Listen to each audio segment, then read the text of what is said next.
Yeah. Okay, ready, guys? Ready. Okay, cool. Let's go. The Rove Podcast, yet another episode, and we are joined by some epic individuals. They've been in Dubai. I don't know how they're still standing. They are so busy. They are flying off yet again, I believe, to Qatar, after that to India. I'm so excited to sit down with you guys, and I have to say my dad is like your biggest fan. Wow. That's the best fan. Right? Yeah. Quick Style, welcome to the Rove Podcast. Thank How are you guys? You know, a funny thing is like it was parents out there with their children, and children don't want to take picture with us. Where it was parents. Parents do. I mean, like this is something new. No, it's an absolute testament to who you guys are and the kind of audience you're reaching out to. I actually don't think there is an age limit to what you guys are doing, the people that you're touching and, you know, really impacting, I think. So I'm gonna take you back first, because a lot of people in the world know who you are and what you represent. But for those that maybe don't, I'd just like to ask you, and we can go around to each of you individually, what does Quick Style represent for you? Ska jag ta den? So Quick Style has been changing its purpose and what it represents over the time. We've been together since 2003, and from the beginning to what it is now, it's been a long journey. So first we were talking specifically about the style that we were dancing, and now it just became a movement, a message, right? So what it is today, I can go straight to that, and what it is today is basically a style where we fuse not only culture but really high technical dance and understanding the quality for what people's eyes can connect with, together with culture, together with things that people are not usually seeing in the dance, right? So what we're doing right now is just something that people have never done before, what we believe, of course, and doing it in a way where we also think is inviting everyone, like you just said, you know? Yeah. And most important are bound, like the friendship. The friendship that we have. That has been our main focus for the past years, our friendship and brotherhood.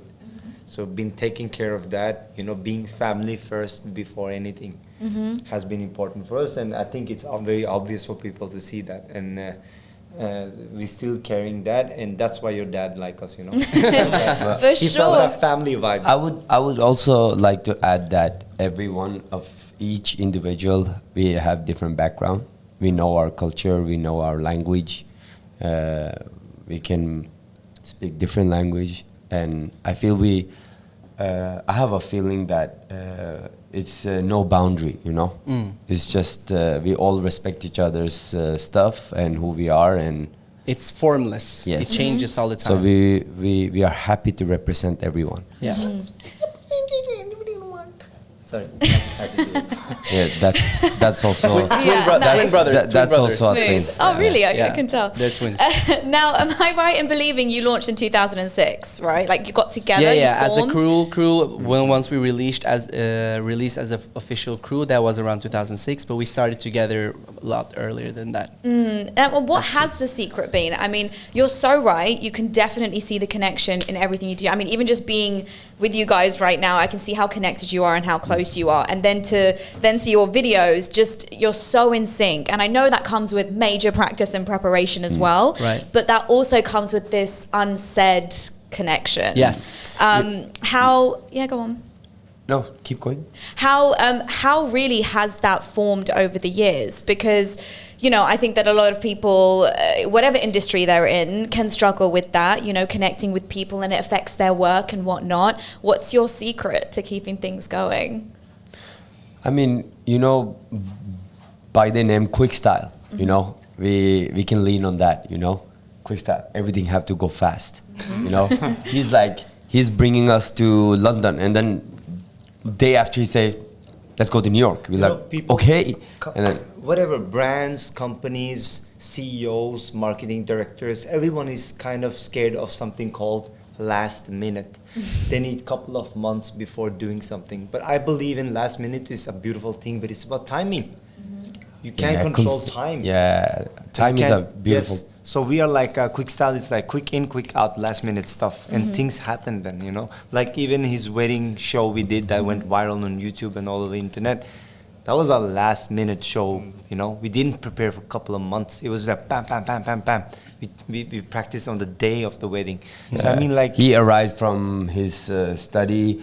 The other guy fly from France same day. And they just practice fast. Yes. We was practicing it on the parking lot outside. Just, and truth be told, like when we started, we practiced a lot. You know, they taking our classes. We've been practicing for hours, and created a lot of choreographies, learn each other and all this.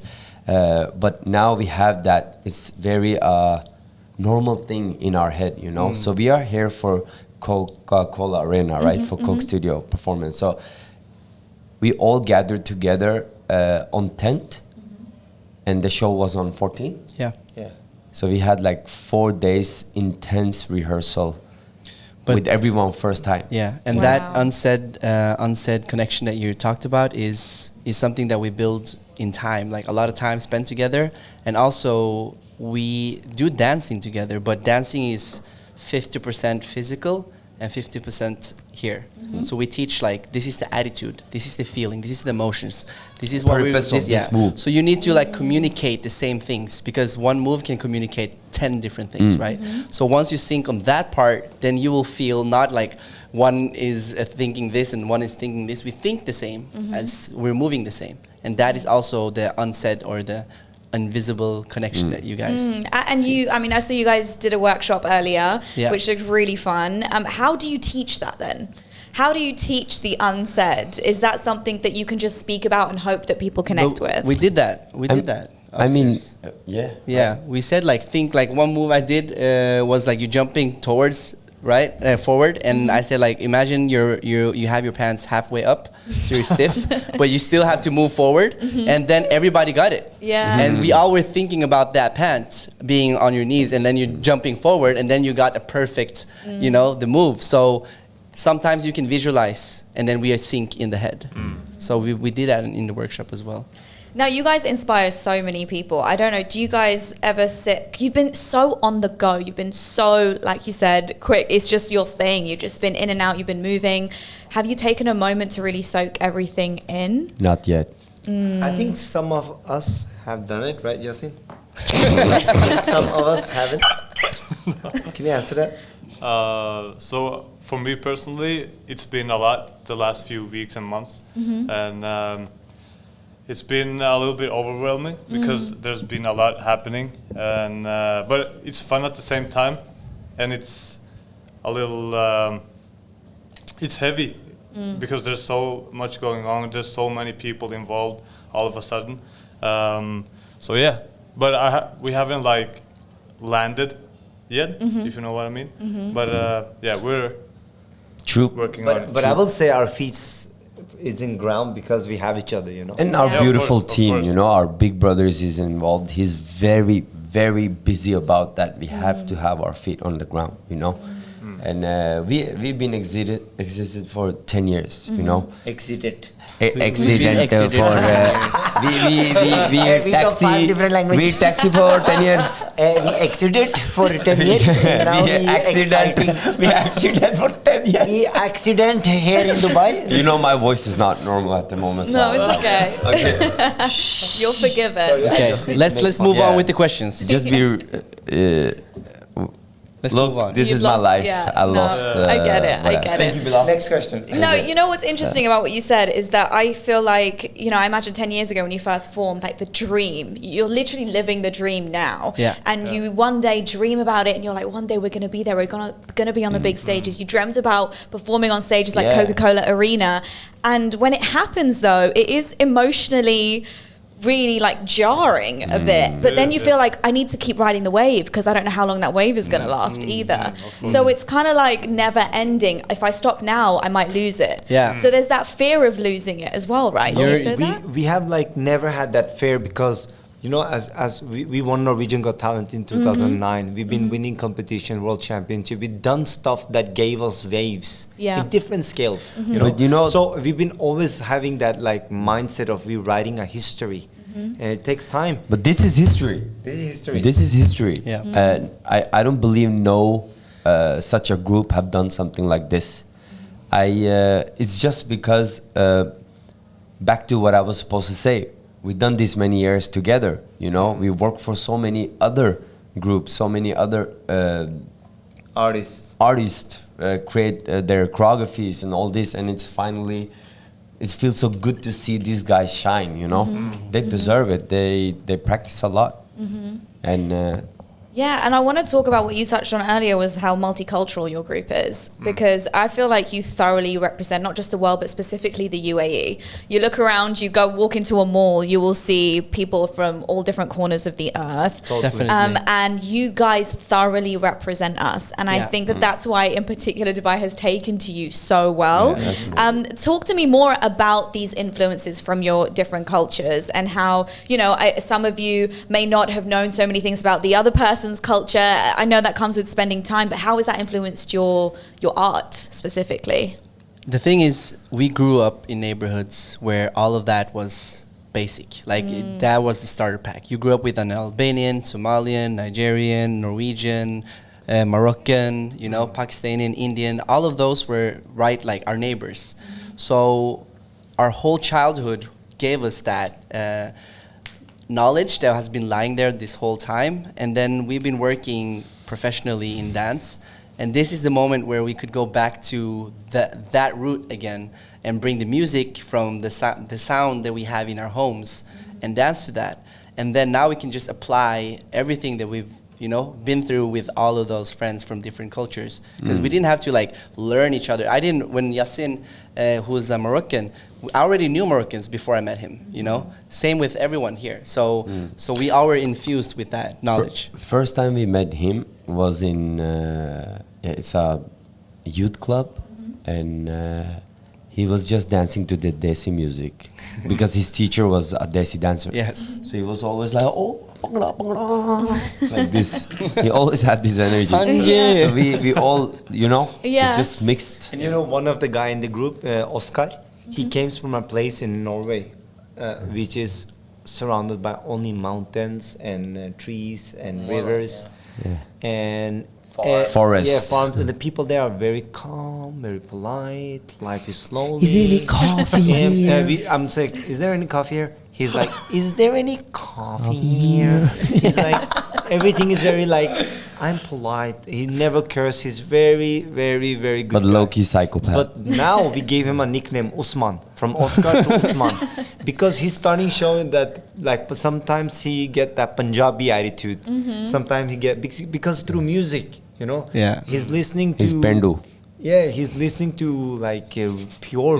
Like yesterday, he was dancing Bhangra with the Indian professional Bhangra dancers, and he looked great, Yeah. And that influenced his personality, and I think that is the most funny and beautiful thing. Yes. Can I say something? Yeah. Me also, as have a Norwegian background, it's a blessing to be in a group where I can be influenced by different cultures, and I think that's a big strength for all of us, that we have different as backgrounds. artists as well. Can we see your beautiful blue eyes? It's very rare to see blue eyes.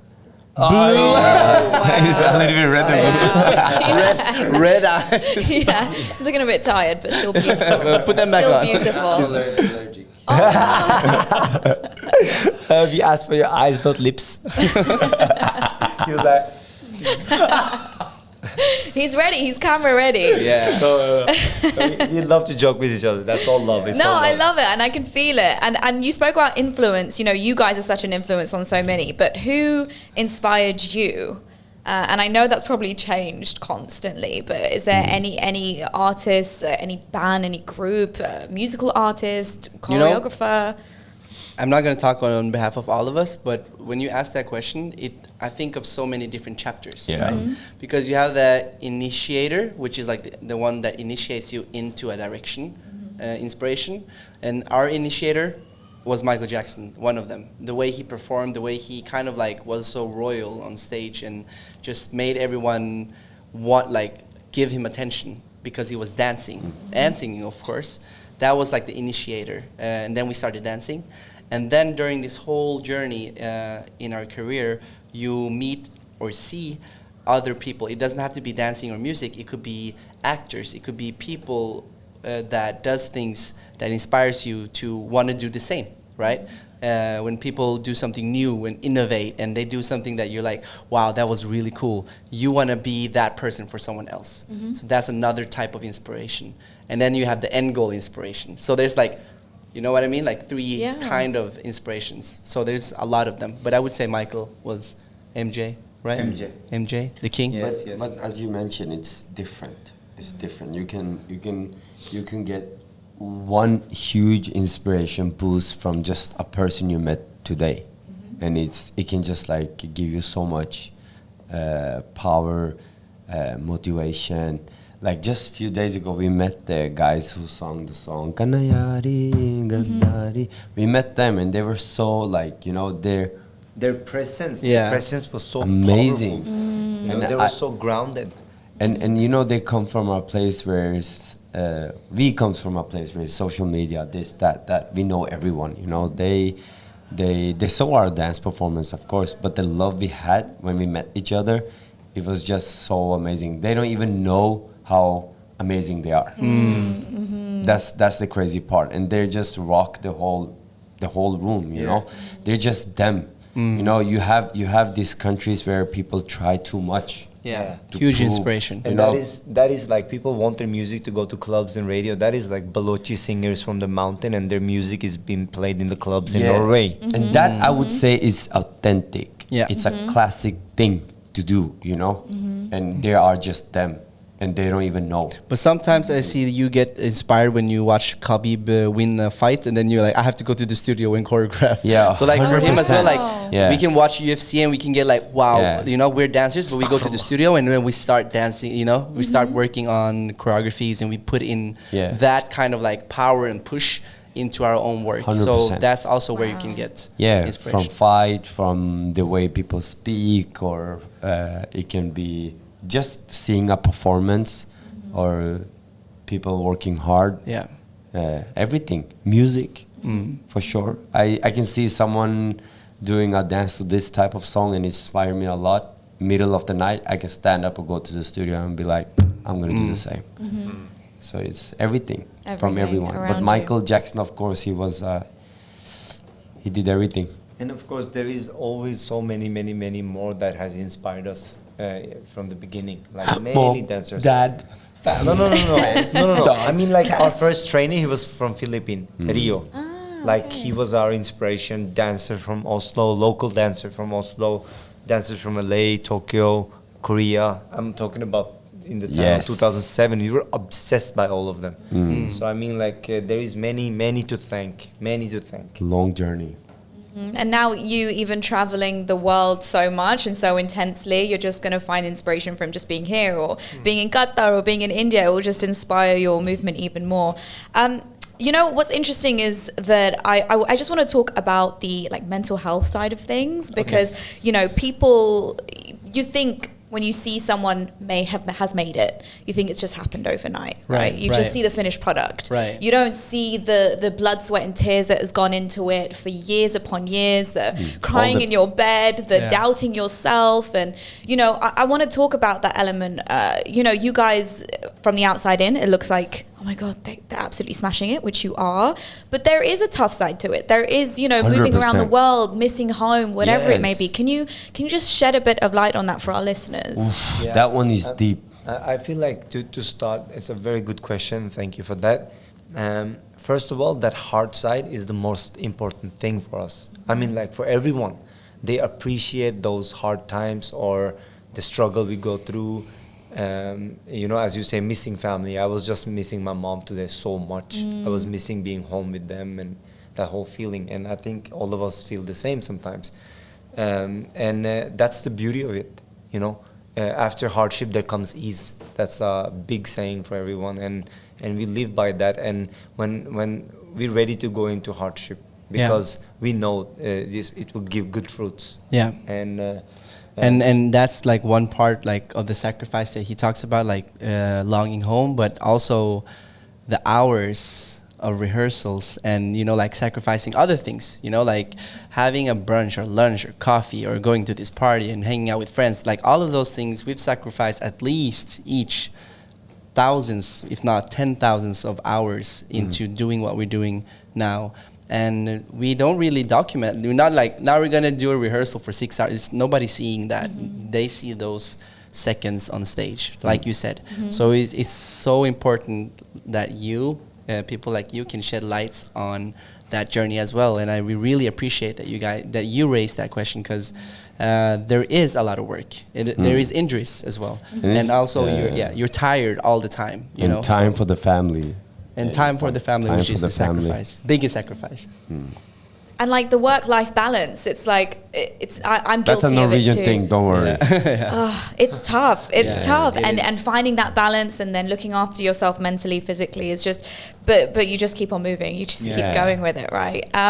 Now I want to talk about the nerves. I mean, you were just on one of the biggest stages in the UAE last night at the Coca-Cola Arena. Yeah. Right. A nerve's still a thing. I've hosted stages across the country, and for me, still every time I go on stage, there's nerves. Yes. I mean, it's good for me. I feel good. I feel like I perform. Yeah. Have you now had any recent times where like you're like, oh my gosh, it's about to go down? Any moments? I or feel any like Bilal is the king of nerves. Yeah, I mean, like, I was so nervous of everything, actually, when it comes to performance. I was just so nervous, but Sulman told me, look at the guys right before the show. And I look at the guys, I was like, wow.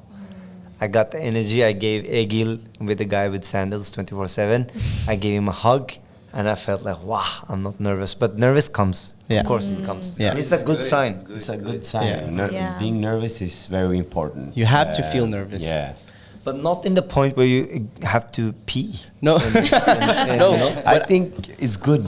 Pee, fart, whatever. I have an Let it out. idea over how you nervous can be handled. Like, you should feel nervous because it means a lot to you, but you should conquer it, because there's two ways of dealing with it. One is letting it conquer you. Then you're like mumbling, you don't know what to do, the dance messes up, you think about that's when the nerviosity, is that even a word? It is now. No. Nerviosity. That is when the nerviosity Nerviosity. is taking you over. Is taking over, and then that's when you lose everything. But once you kind of like, I'm nervous, and then you're like, you know what? But I'm just gonna eat this, Yeah. and then you eat it. It's just and then it's right different. before the show. You're just nervous. Yeah. But once the Nervous. music is on, And the people zone scream. Is there. Oof. Yeah. I think to be nervous, when you're nervous, you just perform better. It just gives you that extra power. Yeah. So we should be worried when you're not nervous. Yes. Yeah. Sure, 100%. And I experienced that. I'm not nervous. It's okay. And then I watched the video later. I'm like, who's this guy? Yeah. That's not me. So tell me, what's next for Quickstar? I know you're traveling the I'm world. just saying, at the moment, Qatar. Qatar is the The place. next the is place. lunch. Next is lunch. Next You're is literally lunch. just taking it minute by minute at this point, Next because is things lunch. are ever changing.